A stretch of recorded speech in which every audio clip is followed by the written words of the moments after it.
नमस्कार सलाम, मैं हूं राव अकरम और आप देख रहे हैं मेरा हिंदी यूट्यूब चैनल। साथियों, वीडियो शुरू करने से पहले आज आप लोगों को मैं कुछ टॉपिक बताना चाहता हूं कि आज हम इस वीडियो के माध्यम से जानकारी लेंगे कि रेवेन्यू न्यायालय के अंदर अपने मुकदमे का स्टेटस कैसे चेक करते हैं।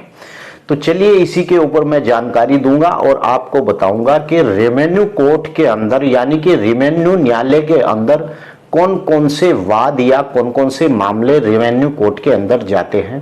तो चलिए वीडियो शुरू करते हैं। लेकिन इस वीडियो के बाबत अगर आप लोगों को मुझसे कोई जानकारी करनी है तो कृपया डिस्क्रिप्शन में मेरा मोबाइल नंबर है, आप वहां जाकर मुझे कॉल भी कर सकते हैं और मेरी वीडियो को शेयर कीजिए। तो चलिए जल्दी वीडियो शुरू करते हैं और जानकारी लेते हैं ऑनलाइन कैसे मुकदमों को यानी कि रेवेन्यू न्यायालय के अंदर जो मुकदमा एसडीएम न्यायालय या फिर जिला अधिकारी के यहाँ जो भी वाद डले हुए होते हैं उनका स्टेटस कैसे चेक करते हैं। तो चलिए वीडियो शुरू करते हैं। साथियों, राजस्व न्यायालय यानी कि इसके विषय में मैं आपको जानकारी दे रहा हूं और आपको अपने लैपटॉप की स्क्रीन पर भी जाकर बताऊंगा कि किस प्रकार से अपने वाद को वहां पर उसका स्टेटस आप लोग चेक कर सकते हैं।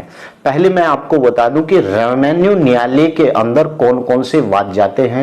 साथियों, रेवेन्यू न्यायालय के अंदर बंटवारे से संबंधित मामले जाते हैं या फिर मेड़बंदी से संबंधित जो है रेवेन्यू न्यायालय में मामले जाते हैं या फिर किसी ऐसी प्रकार की जो भूमि नीलाम की गई हो इस प्रकार का मामला रेवेन्यू कोर्ट के अंदर जाता है। और साथियों, जिस व्यक्ति को मालिकाना हक मिलता है इस प्रकार का मामला भी न्यायालय के अंदर रेवेन्यू कोर्ट के अंदर जाता है। और यहीं पर इन सभी से संबंधित सभी अपीलें और सभी रिवीजन और रिव्यू सब इस तरह के मामले रेवेन्यू कोर्ट के अंदर जाते हैं। और रेवेन्यू कोर्ट के अंदर वहां पर जो न्यायालय होता है वह राजस्व परिषद से लेकर डीएम कोर्ट और आपका तहसीलदार की कोर्ट और एसडीएम न्यायालय, तहसीलदार चकबंदी, हर सभी मामले जो भूमि से संबंधित है वह राजस्व न्यायालय के अंदर आता है। तो चलिए जानकारी करते हैं और किसी भी एक मुकदमे को लेकर आप लोगों को जानकारी देता हूं कि किस प्रकार से राजस्व न्यायालय के अंदर मुकदमे के स्टेटस को चेक किया जाता है। तो चलिए चलते हैं लैपटॉप की स्क्रीन पर। तो जैसे ही हम लैपटॉप की स्क्रीन पर आ गए हैं और यहाँ पर हम गूगल में सर्च करेंगे देवभूमि जैसे ही सर्च करेंगे तो पहली वेबसाइट आएगी उत्तराखंड की भूलेख। तो इस पर आकर हम क्लिक करेंगे और जैसे ही हम क्लिक करेंगे तो हमें यह उस पेज पर ले जाएगा जहाँ पर भूलेख उत्तराखंड की वेबसाइट होगी, जहाँ पर उत्तराखंड की जितनी भी खसरा खतौनी या किसी भी प्रकार के कोई भी डॉक्यूमेंट्स हैं जो भूमि से संबंधित हैं, जैसे चाहे खसरा हो या खतौनी हो, इस प्रकार की सभी भूमियों का विवरण इस उत्तराखंड की वेबसाइट के ऊपर होता है। जैसे ही हम नीचे आएंगे यहाँ पर तीसरे नंबर पर लिखा हुआ है रेवेन्यू कोर्ट मैनेजमेंट सिस्टम। इस पर हम जैसे ही क्लिक करेंगे तो यह सीधे हमें ले जाएगा राजस्व न्यायालय प्रबंधन प्रणाली के ऊपर। यहाँ आने के बाद यह उत्तराखंड राजस्व परिषद की अपनी वेबसाइट है जो ऑनलाइन आपको यहाँ पर जितने भी मुकदमे या इस प्रकार के रेवेन्यू कोर्ट के अंदर जितने भी न्यायालय के अंदर जो मुकदमे वाद होते हैं यहाँ पर हम उनका स्टेटस चेक करते हैं। हम यहाँ पर आएंगे जहाँ पर दैनिक वाद तालिका लिखा हुआ है और वाद खोजें आदेश और पंजीकरण। तो यहाँ से स्टार्ट करते हैं, दैनिक वाद तालिका के ऊपर आते हैं और यहाँ पर क्लिक करते हैं। तो यहाँ पर आप गौर से देखेंगे कि दैनिक तालिका यानी कि हर रोज़ जिस प्रकार के मामले आते हैं वह प्रकार के यहाँ मामले हर रोज़ यहाँ पर दिखाई देते हैं। साप्ताहिक वाद तालिका और खोज, जितने भी आपका कोई भी मुकदमा रेवेन्यू कोर्ट के अंदर है तो उस किसी भी कोर्ट के अंदर हो तो उसका यहाँ से हम वाद को खोज करेंगे और यहाँ पर वाद संख्या के आदेश देखें और यहाँ पर क्लिक करने से हम वाद संख्या डालने के बाद उस आदेश को भी पढ़ सकते हैं जो उस वाद के अंदर आदेश हुआ हो। और यहाँ पर अगर देखेंगे तो न्यायालय के सभी आदेश देखें, जो भी न्यायालय ने, चाहे वह राजस्व परिषद ने किया हो या फिर एसडीएम कोर्ट या फिर जिला अधिकारी के द्वारा या उप जिला अधिकारी के द्वारा आपके वाद के अंदर जिस प्रकार का भी कोई आदेश किया गया है, तो उस आदेश के पूरे आदेश जो भी कोर्ट के होंगे वह हम यहाँ पर सर्च कर सकते हैं। और लास्ट में है विवादित भूमि का विवरण, यानी कि अगर आपकी कोई भूमि विवादित चल रही है तो उस भूमि का पूरा विवरण यहाँ से क्लिक करके हम देख सकते हैं। तो चलिए एक मुकदमे को सर्च करके देखते हैं, यानी कि हम आते हैं वाद खोजें। इस पर जैसे ही हम आ जाएंगे तो एक पेज आपके सामने खुला हुआ है। इस पेज के शुरू में लिखा हुआ है कि राजस्व न्यायालय प्रबंधन प्रणाली और वाद संख्या से खोजें, यानी कि अगर आपको अपने वाद की संख्या मालूम है तो यहाँ से उसे खोज सकते हैं। दूसरे नंबर पर है पंजीकरण वर्ष से खोजें। अगर आपके द्वारा रेवेन्यू कोर्ट, किसी भी कोर्ट के अंदर, चाहे वह रेवेन्यू कोर्ट हो या फिर एसडीएम न्यायालय हो या फिर तहसीलदार न्यायालय हो या फिर डीएम न्यायालय हो या फिर राजस्व परिषद, किसी भी मुकदमे को आपने जिस तारीख के अंदर पंजीकृत किया था उस तारीख को डालकर भी आप यहाँ अपने मुकदमे का स्टेटस जान सकते हैं। और तीसरे नंबर पर है पंजीकरण तिथि से खोजें, यानी कि जिस दिन आपने पंजीकरण अपना न्यायालय के अंदर वाद डाला और जिस दिन तारीख को वह पंजीकरण हुआ उसके आधार पर भी आप उसका वाद को खोज सकते हैं। और चौथे नंबर पर है अधिनियम से खोजें, यानी कि आपके वाद के अंदर किस प्रकार के अधिनियम का वाद आपने डाला है उस प्रकार के अधिनियम से भी आप ढूंढ सकते हैं। और पांचवें नंबर पर यहाँ है वाद प्रतिवादी के नाम से खोजें, यानी कि अगर आपके मुकदमे के अंदर कोई प्रतिवादी है या फिर आप खुद वादी हैं तो आप अपने नाम से या फिर प्रतिवादी के नाम से भी आप उस मुकदमे को खोज सकते हैं। यहाँ पर है गाठा संख्या के नाम से खोजें। अगर आपका कोई भी खसरा नंबर है तो खसरा नंबर के आधार पर भी आप खोज सकते हैं, न्यायालय से भी आप खोज सकते हैं। तो चलिए एक वाद हम खोज कर देखते हैं। वादी और प्रतिवादी के जैसे ही हमने वादी और प्रतिवादी के नाम से खोजा तो आपके सामने यहाँ पर आ जाएगा कि नाम और वादी और प्रतिवादी, यानी कि अगर आप वादी हैं तो अपना नाम डालिए, अगर आपके मुकदमे में कोई प्रतिवादी है तो आप यहाँ पर उसका नाम डाल सकते हैं। तो चलिए मैं एक मुकदमा किसी एक आदमी के नाम से डालकर यहाँ पर खोज करते हैं। किस प्रकार की खोज करता है इस वेबसाइट के ऊपर राजस्व परिषद की। एक नाम लिया मैं और यह वादी है, वादी पर क्लिक किया और यहाँ पर हम खोज पर गए तो इसने हमें दिखाया कि केस नंबर, इस नाम यानी मोहकम के नाम के कई केस जिला अधिकारी के न्यायालय में चल रहे हैं। तो सबसे मेन जरूरी है यह वाद केस नंबर है। इसे आप अगर अपने वाद को इसके ऊपर सर्च करते हैं और आपको मिलता है तो यह नंबर आप सबसे पहले नोट कर ले, क्योंकि इस नंबर के आधार से ही आपके वाद के अंदर जो भी आदेश हुआ होगा इस नंबर को डालने के बाद वह आदेश आपके सामने आ जाएगा।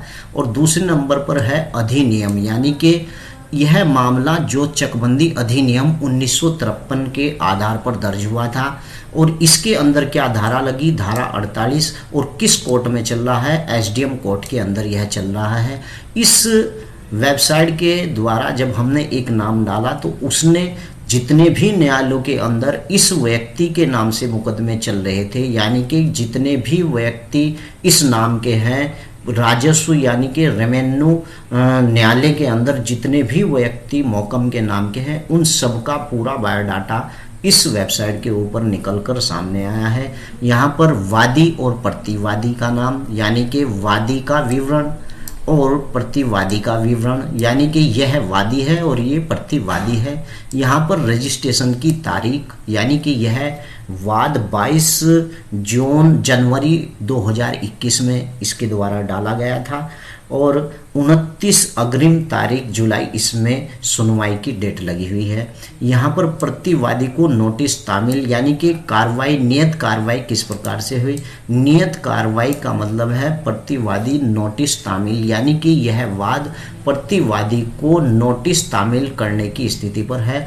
और यहाँ पर देखेंगे कि वाद की स्थिति क्या है, यानी केस अभी तक विचाराधीन में है। इसी प्रकार से जितने भी आप यहाँ पर देख रहे हैं कि एसडीएम कोर्ट तहसील स्तर यानी कि भगवानपुर के अंदर भी इसी व्यक्ति के नाम का, यानी कि यह एक ही व्यक्ति नहीं, जितने भी व्यक्ति इस नाम के हैं उन सब जहाँ जहाँ भी कोर्ट के अंदर पूरे उत्तराखंड के उनके मुकदमे चल रहे हैं, सबकी कॉपी इसने आपके सामने दिखा दी और सब वाद के बारे में इसने जानकारी दी।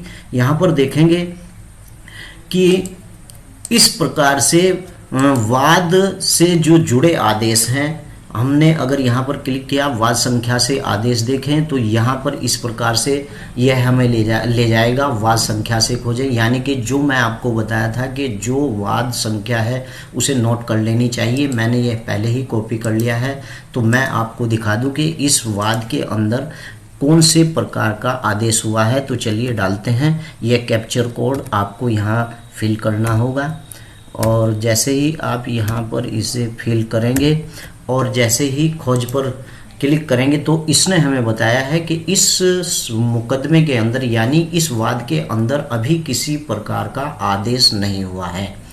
तो यहाँ पर अगर आदेश होता है तो यह हमें दिखा देता कि इस वाद के अंदर यहाँ पर आदेश शो हो जाता, तो हमें बता देता कि इस वाद के अंदर यह आदेश हुआ है। अब आगे चलते हैं और देखते हैं कि न्यायालय में सभी आदेश देखें, यानी कि किसी भी न्यायालय के अंदर, रेवेन्यू कोर्ट के अंदर, ये आपके सामने पूरी लिस्ट है। राजस्व परिषद अध्यक्ष, सदस्य न्याय राजस्व परिषद और सर्किल कोर्ट, और यहाँ पर सर्किल कोर्ट नैनीताल या फिर संचालक चकबंदी, महानिरीक्षक, आयुक्त और जिला अधिकारी। तो चलिए जिला अधिकारी की कोर्ट में देखते हैं कि कौन कौन से अभी तक उन्होंने किस किस केस के अंदर आदेश किए हैं। सबसे पहले यहाँ पर न्यायालय चूज करेंगे, उसके बाद यहाँ पर हम जो उसका मंडल है यानी कि गढ़वाल मंडल है हमारा, तो यहाँ से गढ़वाल मंडल डालेंगे। फिर उसके बाद वादी का जिला क्या है, जिला हरिद्वार है, और कोर्ट हमारा जिला अधिकारी की कोर्ट है। यहाँ पर यह कैप्चर फिल करेंगे, यानी कि जैसे ही हम यह कैप्चर डालते हैं तो वहाँ पर जैसे ही खोज पर क्लिक करते हैं तो ये कैप्चर अभी तक सही नहीं डला शायद, तो जानकारी लेते हैं कि कैप्चर को डालने के बाद यह सभी जो आदेश हुए होंगे वह सभी आदेश इसने हमारे सामने शो कर दिए हैं कि इस नंबर यानी कि इस वाद के अंदर यानी कि इस वाद संख्या के अंदर चकबंदी अधिकारी अधिनियम 1953 कि इस 48/1 की धारा के ऊपर एसडीएम न्यायालय के द्वारा महेंद्र प्रेम सिंह और जो वादी था और प्रतिवादी जो ज्ञान सिंह थे यानी कि ज्ञानदेव थे, उस केस के अंदर जिसकी रजिस्ट्रेशन तिथि ये थी, और इस केस को निरस्त कर दिया गया है और आदेश यहाँ पर आप पढ़ सकते हैं। तो जैसे मैंने बताया कि किसी भी वाद का आप आदेश, किसी भी न्यायालय का आप आदेश यहाँ पर सर्च कर सकते हैं। और अगर आपको यह मालूम नहीं है कि आपका वाद कौन सा है या आपको यह जानकारी है कि हमारा खसरा नंबर यह है, तो आप उस विवादित भूमि के ऊपर इस प्रकार से भी आप अपने वाद को सर्च कर सकते हैं। यहाँ पर आप फिल करेंगे ग्राम और यहाँ पर खाता संख्या, यहाँ पर गाठा संख्या जो आपका है, और यहाँ पर वादी जो अपना नाम है या फिर आपके खिलाफ जिसने किया है वह फिल करेंगे और सर्च मारेंगे। तो इतने मामले आप लोगों के सामने निकल कर आएंगे जहाँ पर भी आपकी भूमि है और जो विवादित है उसका पूरा विवरण यहाँ पर। आशा करता हूँ कि मेरी इस जानकारी से आप लोग संतुष्ट होंगे। और आज मैंने उत्तराखंड के राजस्व परिषद की जो ऑनलाइन केस स्टेटस के बारे में जानकारी दी है, यानी रेवेन्यू कोर्ट के अंदर अगर किसी भी व्यक्ति को यह मालूम नहीं है कि मेरे वाद के अंदर क्या डेट लगी हुई है या फिर मेरे वाद के अंदर किस प्रकार का आदेश हुआ है। उत्तराखंड की वेबसाइट पर आप जाइए, उत्तराखंड भूलेख के सबसे तीसरे कॉलम में जाकर आप वहां पर क्लिक कर सकते हैं। मेरी इस वीडियो के माध्यम से आप लोगों को जानकारी मिली होगी। अगर इस वीडियो की बाबत आप लोगों को मुझसे और जानकारी करनी है तो डिस्क्रिप्शन में मेरा मोबाइल नंबर है, आप वहां मुझे जाकर कॉल भी कर सकते हैं। जय हिंद, जय भारत, खुदा।